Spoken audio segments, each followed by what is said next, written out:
বন্ধুরা আজকের যে বিষয়ে কথা বলবো সেটা হলো বদ্রি পাখি বা বাজরিকার পাখি পালনের প্রফেশনাল গাইড 6টি স্টেপে সঠিক পাখি পালন।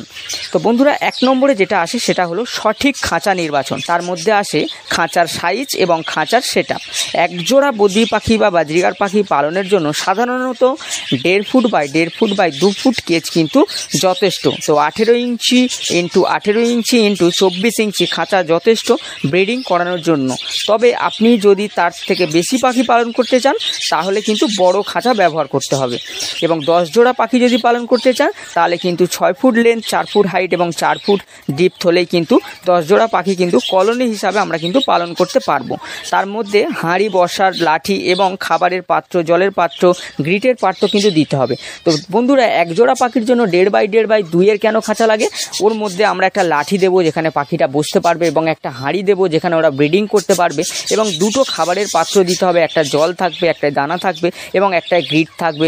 তো সেই জন্য একটু জায়গার দরকার এবং যেহেতু পাখিটা কিন্তু খুব চঞ্চল প্রকৃতির পাখি, তো সেই জন্য ওরা উঠতে যেহেতু ভালোবাসে তার জন্য একটা স্পেস একটা দেওয়া দরকার যেখানে কিন্তু ওরা স্বাভাবিকভাবে ডানা মেলে উঠতে পারে। তার জন্য খাঁচাটার কিন্তু মাপ সঠিক হওয়া দরকার এবং খাঁচার সেটআপ কিন্তু ঠিকভাবে করতে হবে।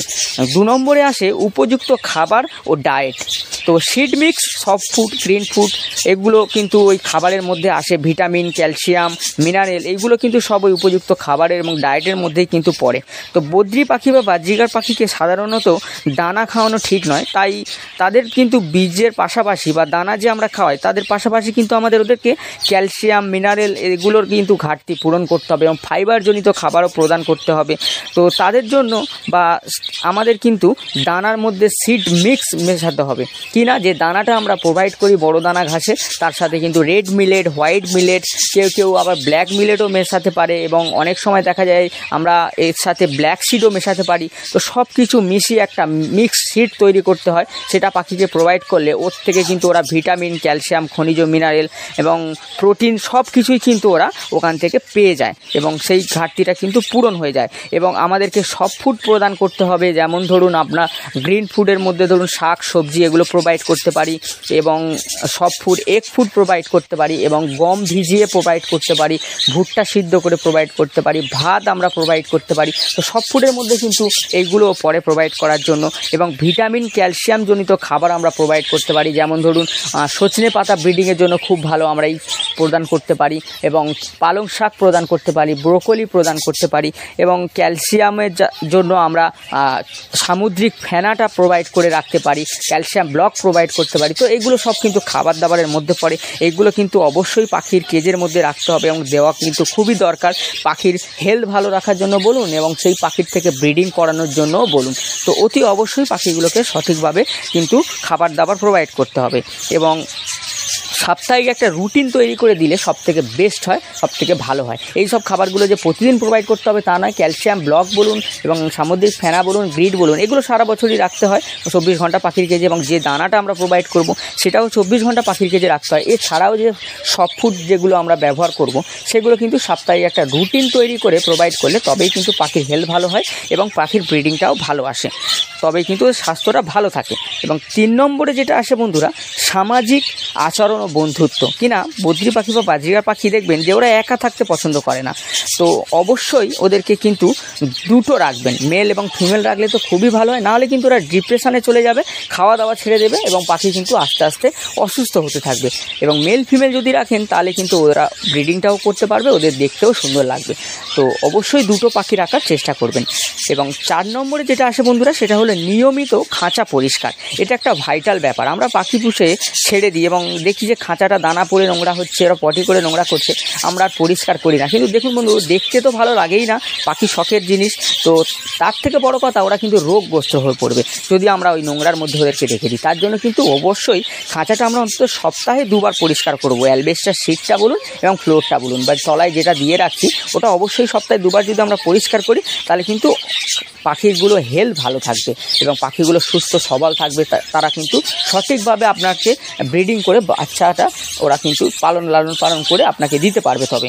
এবং 5 নম্বরে আসে যেটা হলো সেটা বন্ধু ব্রিডিং।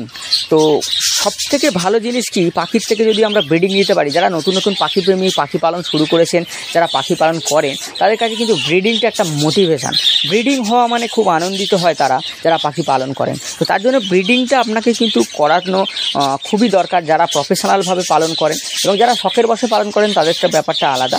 কিন্তু আপনি চাইলে বদ্রি পাখি বা বাজিগার পাখির থেকে কিন্তু বছরে 4 থেকে 5 বার কিন্তু অনায়াসে ব্রিডিংটা নিতে পারেন। তো তার জন্য কিন্তু দরকার আমাদের নির্দিষ্ট সময়, সঠিক পরিবেশ এবং সঠিকভাবে মেডিসিনের ব্যবহার। কিনা সঠিক সময়, বদ্রি পাখি বা বাজিগার পাখি কিন্তু আমরা যদি সঠিক পরিচর্যা করি তাহলে কিন্তু ওরা সারা বছরই ব্রিডিং করতে পারে।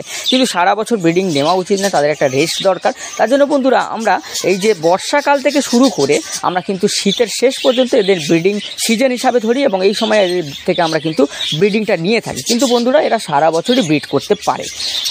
এবং সঠিক পরিবেশ কি বন্ধুরা, আলোকিত জায়গায় রাখতে হবে। ডাইরেক্ট সূর্যের আলো পড়ে 1 ঘন্টা যথেষ্ট, খুব বেশি নয়, তাহলে কিন্তু পাখি অসুস্থ হয়ে যাবে, অতটা রোদের তাপ ওরা নিতে পারবে না। তার জন্য এমন জায়গায় রাখুন যেখানে আলো প্রবেশ করবে, হাওয়া বাতাস প্রবেশ করতে পারবে, তাহলে কিন্তু সেই জায়গায় রাখলে কিন্তু পাখি খুব ভালো ব্রিডিং করবে। এবং অন্ধকারাচ্ছন্ন জায়গায় রাখবেন না, এবং যেখানে সবসময় মানুষ যাতায়াত করছে বা অন্য কোনো জীবজন্তু ডিস্টার্ব করে সেরকম জায়গায় রাখবেন না, একটু শান্ত পরিবেশে রাখবেন, পাখি কিন্তু ভালো ব্রিডিং করবে। এবং প্রাইভেসি দিতে হবে, পাখির কাছে গিয়ে বারবার ডিস্টার্ব করা চলবে না, পাখিকে বারবার গিয়ে হাঁড়ি চেক করা চলবে না, বারবার গিয়ে বসে থাকা চলবে না, ওর পাশে সবসময় বসে বসে আমরা দেখছি বা এমন জায়গায় রেখেছি আমাদের বাড়িতে সব সময় যাতায়াত করছে, তাহলে কিন্তু ওরা ভয় পাবে, সেখানে কিন্তু ব্রিডিংটা করতে চাইবে না। আমরা জানি যে পাখি কিন্তু প্রাকৃতিক পরিবেশে দেখবেন যে নির্জন জায়গায় বাসা বানায় এবং নির্জন জায়গায় কিন্তু ওরা ব্রিডিং করে। তো তার জন্য ওদের নির্জন পরিস্থিতি তৈরি করতে হবে আমাদের কেজের আশেপাশে, তাহলে কিন্তু ওরা ব্রিডিংটা করতে পারবে। এবং কি সঠিকভাবে মেডিসিন ব্যবহার করতে হবে। খাবার দাবার তো আমরা ব্যবহার করছি, আমি বলেই দিলাম যে সব ফুড এইসব ব্যবহার করতে হবে। তো মেডিসিনের কিন্তু সঠিকভাবে ব্যবহার করতে হবে, ভিটামিন মেডিসিন দিতে হবে, ক্যালসিয়াম মেডিসিন দিতে হবে। একটা ব্রিডিংয়ে বসানোর আগে যদি আমরা মেডিসিনের একটা কোর্স করাই ভিটামিন এবং ক্যালসিয়ামের, তাহলে ব্রিডিং খুব ভালো আসে। তো তার জন্য কি না আমাদের মাল্টিভিটামিন ব্যবহার করতে হবে এবং ক্যালসিয়াম ব্যবহার করতে হবে ঠিক টাইম মতো, সঠিক সময়ে। ধরুন যে ব্রিডিংয়ে বসাবো বা হাঁড়ি দেবো, তার আগে কিন্তু আমরা ভিটামিন ক্যালসিয়ামের একটা কোর্স করালাম, একটা ওষুধ ওদেরকে প্রোভাইড করলাম একটা রুটিন অনুযায়ী। তো সপ্তাহে 2 দিন ভিটামিন, 3 দিন ক্যালসিয়াম, এরকম করে হয়তো দিন 15-20 আমরা ওদেরকে দিলাম। তারপরে দেখবো যে পাখি কিন্তু ব্রিডিংয়ে আসে, ডিম পাড়া শুরু করছে। তো এইগুলো কিন্তু আমাদের করতে হবে, তবেই কিন্তু ভালো ব্রিডিং পাওয়া যাবে। এবং যখন বাচ্চা ফুটবে তখন সব ফুড প্রদান করতে হবে অল্প অল্প পরিমাণে, এবং বাচ্চাদের জন্য ভিটামিন বি কমপ্লেক্স প্রোভাইড করতে হবে, তাহলে বাচ্চাগুলো বাঁচবে এবং তারা সুস্থ এবং সবল হবে। তো তার জন্য কিন্তু আমাদের এইগুলো মাথায় রেখে কাজ করতে হবে, তাহলেই কিন্তু আমরা পাখির থেকে ভালো ব্রিডিং কিন্তু নিতে পারবো, তো ব্রিডিংটাও ভালো পাবো, তো বাচ্চার রেশিও ভালো হবে। এবং 6 নম্বর পয়েন্ট, যেটা সবথেকে লাস্ট পয়েন্ট কিনা বন্ধুরা পাখি পালন করতে গেলে অবশ্যই দরকার, সেটা হলো স্বাস্থ্য পরীক্ষা ও পরিচর্যা। কি হয়, পাখি অনেক সময় দেখবেন যে চুপচাপ একটা কোণে বসে গা ফুলিয়ে বসে আছে, ঝিমাচ্ছে। তো এইগুলো লক্ষ্য করতে হবে। খাওয়া দাওয়া বন্ধ করে দেয়, অনেক সময় দেখা যায় চুপচাপ এক জায়গায় বসে থাকে, এবং অনেক সময় দেখা যায় যে পাখি পটি করছে, ডায়রিয়া হয়ে গেছে, মুখটা পিছনে ঢুকে বসে আছে, বা ঠান্ডা লেগে গেছে, অনেক সমস্যা দেখা দিতে পারে। সেগুলো আমাদের পর্যবেক্ষণ করতে হবে, করে কিন্তু তাদের পরিচর্যা শুরু করতে হবে। তো ওরকম কন্ডিশন যখনই আমরা দেখব তখনই কিন্তু ওদেরকে আমরা চেক করব ভালো করে, তারপরে কিন্তু অতি অবশ্যই তাদের চিকিৎসা করতে হবে, তবেই কিন্তু পাখি ভালো থাকবে। এবং আমাদের প্রয়োজন হলে তাদের মেডিসিনও ব্যবহার করতে হতে পারে, তো তবেই কিন্তু পাখির হেলথ ভালো থাকবে। পাখিকে অবশ্যই পরিচর্যা করতে হবে, লক্ষ্য রাখতে হবে। তবে বন্ধুরা বারবার পাখির কাছে এসে ডিস্টার্ব নয়, একটু দূরে থেকে দেখলে ভালো হয়, তাহলে ব্রিডিংটাও ভালো পাওয়া যাবে। পাখিগুলো ওরা নিজেদের মধ্যে নিজেরা ঠিকঠাকভাবে থাকতে পারবে এবং প্রাইভেসি পাবে, ব্রিডিং করবে। এবং অসুস্থ হলে অবশ্যই কিন্তু তাকে চিকিৎসা করা দরকার, তারপরে তার কিন্তু ব্রিডিং মেডিসিন দেবেন।